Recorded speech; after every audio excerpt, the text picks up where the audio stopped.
Hello नमस्ते प्रणाम दोस्तों, मैं मंजू गिरी अपने मंजू गिरी फिलहाल यूट्यूब चैनल पर आप सभी का बहुत बहुत स्वागत करती हूँ।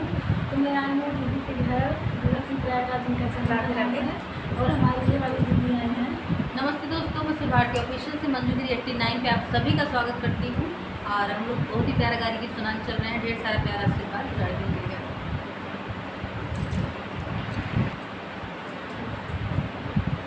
रोवेले दीदी के भासुर, रोवेले दीदी के भासुर, पीटेला कपार हो खरार बाटी कहिए से, बहिनी हमार हो फरार बाटी कहिए से, बहिनी हमार हो फरार बाटी कहिए से।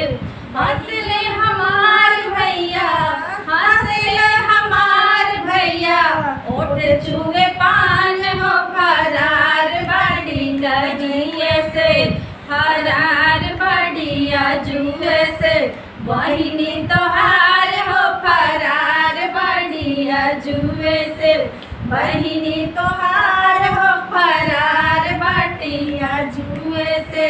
तोहराज बहिनी के, तोहराज बहिनी के, कई बेहाल हो फरार बाटी कहिए से। तोहराज बहिनी के, तोहराज बहिनी के, कैले बेहाल हो देवाल हो के चलतानी, बहिनी तोहार हो देवाल बन के चलतानी, बहिनी तोहार हो देवाल झड़ के चलतानी। रोवेले अगुआ साले, रोवेले अगुआ साले, पीटेले कपार हो फरार बाटी जुए से, बहिनी हमार हो फरार बाटी कहिए से, बहिनी हमार हो फरार बाटिया जुए से।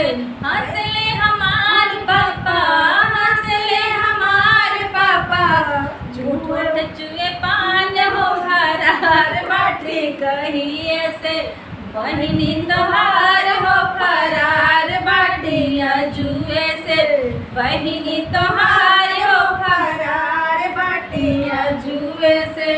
तोहराज बहिनी के, तोहराज बहिनी के, कई बेहाल हो देवाल घर के चलतानी, बहिनी तोहार हो देवाल घर के चलतानी, बहिनी तोहार हो देवाल घर के चलतानी।